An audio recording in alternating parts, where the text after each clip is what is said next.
दर्शक हो नमस्कार. मी प्रशांत आराध्य. एक ताजी घडामोड अशी आहे की उजनी धरणातून भीमा नदीच्या पात्रामध्ये पाणी सोडण्यात आलेलं आहे. उन्हाळा हंगामामध्ये पिण्याच्या पाणी योजनांकरता भीमा नदीकाठच्या हे पाणी सोडण्यात आलं आहे. जवळपास 6,000 क्युसेकनं विसर्ग गेल्या 4 दिवसापासून सुरू आहे. त्याच्यामुळं पंढरपूरमध्ये भीमा नदी ही दुथडी भरून वाहत आहे. मागील 2-3 दिवसापूर्वी हे नदीपात्र कोरडं पडलं होतं, मात्र आता इथं मोठ्या प्रमाणात पाणी आलेलं आहे. त्यामुळं भाविकांची स्नानाची सोय झालेली आहे.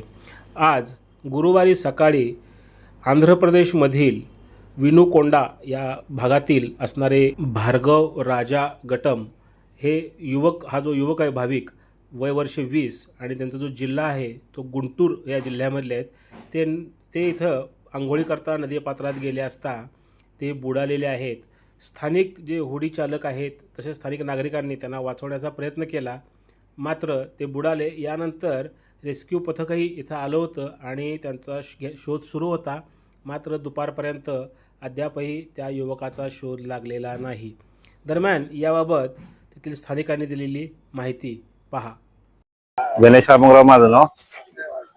इथं बसलो, तुम्ही पोरग बुडाला तिथे पळत जाऊन प्रयत्न केला, पण काय ते गावलं नाही. आता बचाव करायला बोटवाले आलेत, ते त्यांचं काम चालू आहे. नमस्कार, मी गणेश अंकुशराव.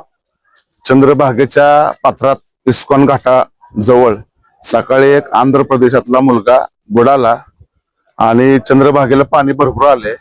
आम्ही शासनाकडे वारंवार मागणी करतोय की चंद्रभागेतील स्थानिक आदिवासी रेस्क्यू टीम इथं कायमस्वरूपी शासनाने ठेवावी अशी आम्ही मागणी करतोय.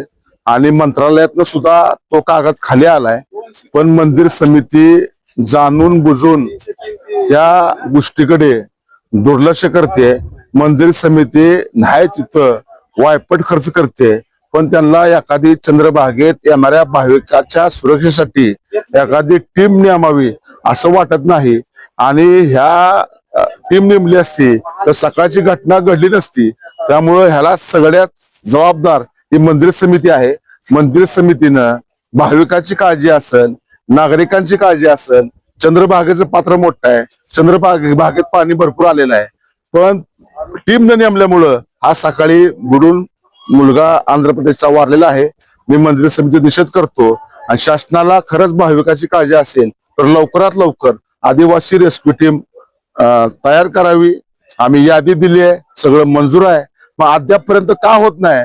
मंदिर समिती किती भाविक बुडून जाण्याची वाट बघणार आहे, किती भाविक मरायची वाट बघणार आहे? तर माझा सवाल आहे, लवकरात लवकर करा, अन्यथा आम्हाला लोकशाही मार्गाने तीव्र आंदोलन करावं लागेल. जय हिंद, जय वाल्मिकी, जय राघोजी, जय आदिवासी, जय भीम.